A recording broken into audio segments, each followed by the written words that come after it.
ठीक है, अब तक हमने पढ़ लिया। अब पढ़ेंगे हम, अब क्या पढ़ेंगे, हमने ये पूरा कर लिया addition of two complex number में। अब हम पढ़ेंगे difference of two complex number. ठीक है, difference of two complex number.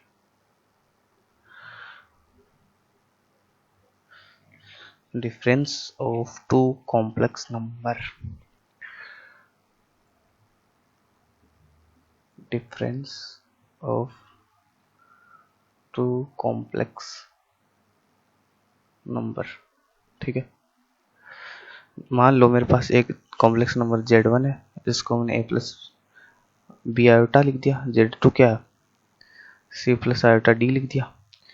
Difference मतलब z1 माइनस z2 यानी कि a plus iota b minus c plus iota d। ठीक है, ये आपका हो गया difference of two complex number. ठीक है, difference of two complex number, difference of two complex number. ठीक है, नेक्स्ट अब आएगा multiplication of two complex number. Multiplication of two complex number, multiplication of two complex number. मान लेते हैं वही एग्जांपल, z1 बराबर a plus iota b and z2 is equal to c plus iota d। ठीक है, तो z1 इंटू z2 यानी कि a प्लस आयोटा b के साथ आप मल्टीप्लाई कर दो c प्लस आयोटा d, वही सिंपल है। a को c के साथ तो a c, फिर a को आयोटा d के साथ यानी कि प्लस आयोटा ad, इसी प्रकार आयोटा bc, फिर आयोटा b को आयोटा d से करेंगे तो प्लस आयोटा स्क्वायर हो जाएगा और b into D, p into D B D. आप देखो A C iota A D iota B C iota square B D. देखो एक छोटी सिंपल बात देख लेते हैं यहाँ पे। देखो आगे पढ़ाऊंगा पूरा डिटेल कि आयोटा आयोटा ही रहता है, आयोटा आयोटा ही रहता है यानी आयोटा बराबर आयोटा। मैं अगर आयोटा का स्क्वायर कर दूं इधर तो क्या हो जाएगा, आयोटा स्क्वायर की जो वैल्यू होती है ना वो -1 होती है। ठीक है, आयोटा स्क्वायर की वैल्यू -1 होती है। इतना ही ध्यान रख लो, एक बार आगे मैं बताऊंगा आयोटा स्क्वायर कितना होता है, आयोटा की पावर 4 कितनी होती है, 5 कितनी, 25 कितनी, 1020 कितनी होती है।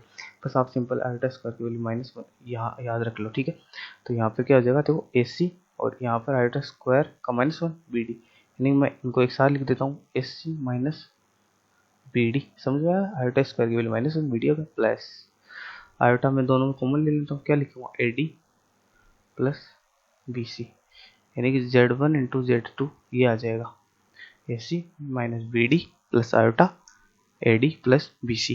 ठीक है, ठीक है, अब इनमें भी हम वही नियम पढ़ेंगे जो पहले पढ़े थे। फर्स्ट इसमें पढ़ेंगे हम समवरक नियम। देखो मैं इसको रिलेट करवाता हूँ आपको, पहले वाले से देखना। समवरक नियम मैंने पढ़ाया था ना, 1 मिनट 1 सेकेंड। देखो समवरक नियम यहाँ पे मैंने क्या बोला था, जब आप दो कॉम्प्लेक्स नंबर लेते हो और उनको ऐड करते हो तो आपको तीसरे जो नई नंबर मिलेगा वो भी क्या होगा, कॉम्प्लेक्स नंबर। वही चीज यहाँ पर जब आप दो कॉम्प्लेक्स नंबर लेते हो और जैसे z1 ले लिया एंड z2 ले लिया, जब आप उनको मल्टीप्लाई करते हो z1 टू z2, क्या z1 इंटू z2, जब आपको एक नई संख्या मिलेगी वो भी एक क्या होगी, एक कॉम्प्लेक्स नंबर होगी। और ये तो ऑब्वियस है ना, आप पीछे पढ़ा है आपने। देखो यहाँ देखना, यहाँ पर आपने देखी क्या, एक कॉम्प्लेक्स नंबर z1 z2 दिया, तो अब जब इनको आपने मल्टीप्लिकेशन किया तो आपको देखो ये भी एक रियल नंबर पार्ट ही आएगा, ये भी एक रियल पार्ट है और इनके साथ एक इमेजिनरी नंबर भी जुड़ा हुआ है यानी कि ये भी एक कॉम्प्लेक्स नंबर है। तो यहाँ से आप रिलेट कर सकते हैं। ठीक है, समवर सेकंड जो लो है वो क्या है, क्रम विनिमय नियम, वही क्रम विनिमय नियम, क्रम विनिमय, क्रम विनिमय नियम। देखो क्रम है एक, क्रम, मैं क्रम बोल रहा हूँ, क्रम की है जस फल की इच्छा, ठीक है। क्रम विनिमय नियम। पहले वाले में चलते हैं, क्या बताया था, पहले वाले में चलते हैं, क्या बताया था, क्या दो कॉम्प्लेक्स नंबर लेना है, उनको ऐड करना है, चाहे आप उसको पहले वाले को दूसरे से ऐड करो या फिर दूसरे वाले को पहले के साथ ऐड करो तो वही वैल्यू प्राप्त होती है, ठीक है। उसी प्रकार यहाँ भी ऐसा है, यहाँ हम मल्टीप्लिकेशन पढ़ रहे हैं, तो अगर आप Z1 लिया है, अगर आप उसको Z2 से मल्टीप्लाई करते हो तो जो नंबर मिलेगा वही Z2 को आप Z1 से कर लो वही मिलेगा, ठीक है। ज़्यादा डिटेल में जाने की जरूरत है नहीं, ठीक है। एग्जाम्पल ले कर सकते हो आप, कोई दिक्कत नहीं है, ठीक है। ले लो एग्जाम्पल, एग्जाम्पल से बताता हूँ आपको, ठीक ठीक। एग्जाम्पल ले लेते हैं, कोई दिक्कत नहीं है। Z1 हमने लिया क्या 2 + 3 आयोटा, और Z2 हमने लिया 1 + 2 आयोटा, ठीक है। Z1 इंटू Z2 निकालो, 2 + 3 आयोटा इंटू 1 + 2 आयोटा, क्या होगा, 2 into 1 2 plus 2 into 2 4 iota plus 3 into 1 3 iota, देखो 3 इंटू 6 हो जाएगा 6, 3 इंटू 2 6 और आयोटा इंटू आयोटा स्क्वायर यानी माइनस, तो -6 हो जाएगा, तो क्या हो जाएगा 2 और -6 -4 प्लस 7 आयोटा, ठीक है, ये वैल्यू मिल जाएगी, ओके। Z1 इंटू Z2, ठीक है। नेक्स्ट आगे चले आगे चलते हैं। थर्ड है एसोसिएटिव, थर्ड क्या है, एसोसिएटिव लॉ।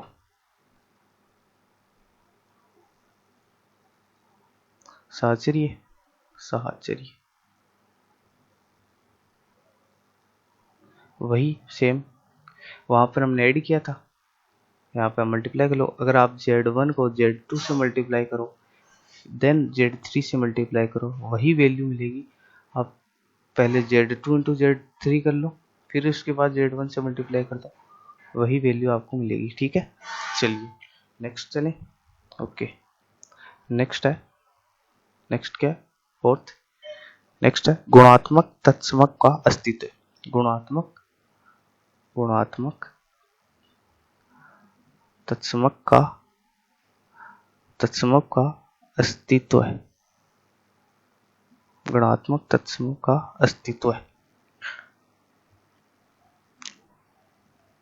इसका मतलब है कि अगर आपके पास एक कॉम्प्लेक्स नंबर है, आप उसको किसके साथ मल्टीप्लाई करो, देखो उसमें ऐड कर रहे थे तब आपको कॉम्प्लेक्स नंबर मिल रहा था ना, देखो मैं पीछे बता देता, एक मिनट, ठीक है, मैं 1 मिनट बता देता हूँ। हाँ ये देखो योगात्मक तत्समक बता रहे थे ना, यहाँ पर गुणात्मक आ गया, यानी आप जेड में क्या ऐड कर रहे थे, आपको जेड मिला 0 ऐड कर रहे थे, यहाँ पर क्या करना आपको, यहाँ पर क्या करना आपको, आप जेड को किसके साथ मल्टीप्लाई करोगे आपको जेड मिलेगा, यानी कि जेड है, आप किसके साथ उसको मल्टीप्लाई करोगे जेड मिलेगा 1 से, यानी जेड का यहाँ पे गुणात्मक तत्समक क्या हो गया 1 हो गया, ठीक है, ठीक है। नेक्स्ट, नेक्स्ट चलेंगे, नेक्स्ट चलेंगे, यहाँ पर आएगा गुणात्मक प्रतिलोम, इनवर्स आ जाएगा, गुणात्मक प्रतिलोम का अस्तित्व है, का अस्तित्व है, गुणात्मक प्रतिलोम का अस्तित्व है, ठीक है।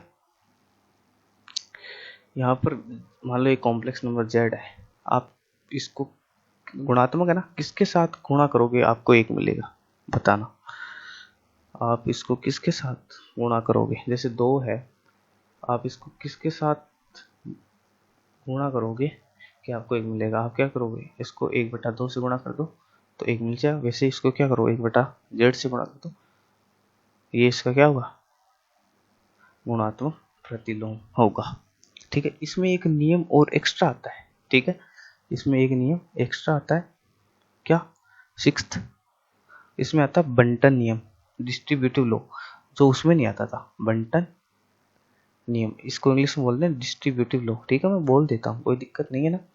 ठीक है, इसमें क्या होता है कि अगर आप Z1 को Z1 प्लस Z2 से मल्टीप्लाई करते हो, Z Z Z1 को Z2 प्लस Z3 के साथ आप मल्टीप्लाई करते हो। ठीक है, आपने 3 कॉम्प्लेक्स नंबर लिया। ठीक है, Z1 Z2 और Z3। आपने क्या Z1 को Z2 और Z3 के सम से मल्टीप्लाई किया, तो आपको क्या मिलेगा, Z1 into Z2 plus Z1 into Z3। ठीक है, ये आपको मिलेगा। उसी प्रकार अगर आपने Z1 प्लस Z2 को Z3 से मल्टीप्लाई किया तो क्या मिलेगा, Z1 into Z3 plus Z2 into Z3। ठीक है, ये इसका नियम होता है। ठीक है, ओके। अब नेक्स्ट चलते हैं। अब अपना टॉपिक बचा है जो मैंने आपको हेडिंग बताई थी, चलते हैं।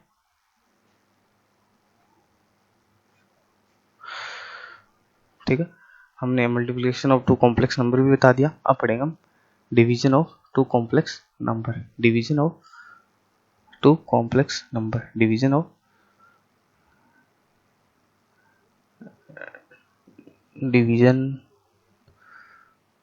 Of two complex number. ठीक है, मान लेता हूं एक आपके पास कॉम्प्लेक्स नंबर क्या है, a प्लस आयोटा बी, एक है Z2 बराबर C plus iota D. Bore हो गए हो क्या, एक एक एग्जाम्पल से, लेकिन देखो ये बेसिक प्रॉपर्टी आपको याद रखनी पड़ेगी। ठीक है, हमने भी की थी, आप भी कर लो। एक एग्जाम्पल लेते हैं, यानी कि आप जैसे Z1 अपॉन Z2 करोगे तो आपके क्या मिलेगा, a plus iota B upon C plus iota D. एक एग्जाम्पल से मैं आपको क्लियर कर देता हूँ। एग्जाम्पल लेते हैं।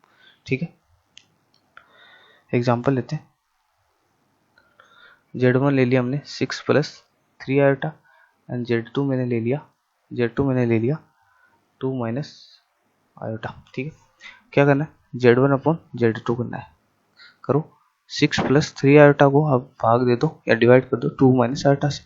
क्या होता है, देखो इसको अब फर्दर सिंप्लीफिकेशन आपको करना पड़ेगा। 2 माइनस आयोटा है ना, इसको मल्टीप्लाई करो 2 प्लस आयोटा से, ऊपर नीचे 2 प्लस आयोटा से, नीचे माइनस है ऊपर प्लस से, नीचे भी प्लस से आपको मल्टीप्लाई। अगर यहाँ पे प्लस होता तो आप माइनस माइनस से मल्टीप्लाई करते। ठीक है, कर लो। ठीक है, नीचे क्या आ जाएगा, देखो प्लस, इधर प्लस है इधर माइनस, ए क्या बन जाता है, देखो a plus B, A minus B जब होता है तो आपको पता है ना a square minus B square बनता है। यहाँ पर क्या, a स्क्वायर में 4 4 हो जाएगा, 2 का स्क्वायर 4 माइनस, देखो मैं करवा देता हूँ, 2 का स्क्वायर माइनस आयोटा का स्क्वायर, ये बन जाएगा ना। ठीक है, यहाँ पर 6 into 2 12 plus 6 into iota 6 iota plus 3 into 6 3 into 2 6 3 into 2 6 iota. ठीक है, प्लस 3 इंटू 3 आयोटा इंटू 1 यानी कि 3 आयोटा का स्क्वायर। ठीक है, क्या हो जाएगा, 12 plus 12 iota minus 3 iota square की वैल्यू मैं लिख देता हूँ, आयोटा स्क्वायर की वैल्यू -1 डिवाइड बाई, ये कितना आ जाएगा, देखो 2 का स्क्वायर 4 हो जाएगा, आयोटा स्क्वायर की वैल्यू -1 होती है, माइनस माइनस 1 हो जाएगा, माइनस माइनस प्लस हो।